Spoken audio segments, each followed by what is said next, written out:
Today, a vision of 1980 has finally come true. It is a vision about my two parents, my father's two friends, and my father-in-law. And this is what took place. My husband, George Magoha, came to Nigeria in 1972. I had a scholarship the same year before finishing O-level to study medicine. My father disapproved of me applying for that scholarship. He told me I was blocking the poor. A few months after, my father passed on in 1973. I had to get that scholarship guaranteed by his friend. That's the number one friend he had. When my mom went there, the man said, I needed to see your daughter before I can guarantee the scholarship. When we went there with my mom, he took a look at me and said, and gave my mom a dressing down of the century. He said, this one will never come back to this country. Why do you want the government to imprison me? My mom went to the office crying, and a junior officer guaranteed. And he said, by the time she finishes, I would have retired or been dead, so they can't get me to repay this money. I never knew why I never traveled out of the country, because it was a full scholarship up to this day.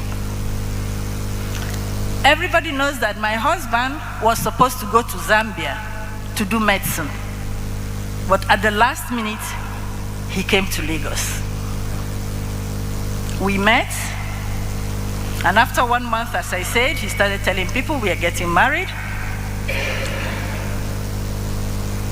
We settled that. Then I went to my mom and said, this is the man I want to marry. And my mom said, you give me some time.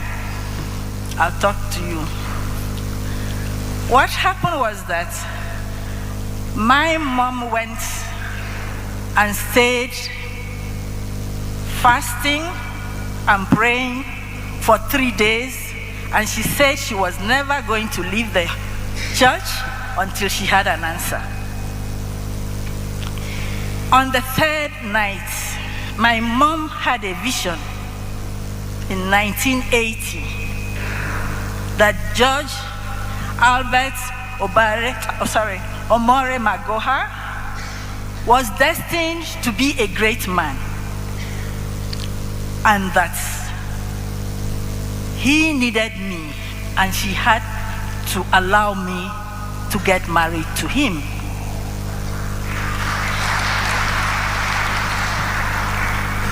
So my mom came back crying and said her hands were tied. But she gave my husband 2 conditions. The first one was that I had to finish my undergraduate studies. The second one was that if he married her daughter, he had to marry her too. And he asked me, what was that about? I said, it meant from now on, I've transferred responsibilities to you. You take care of my mom. You bury my mom if she goes before you. Since 1989, my husband made sure he paid for my mother's air ticket every year until she passed on in 2008.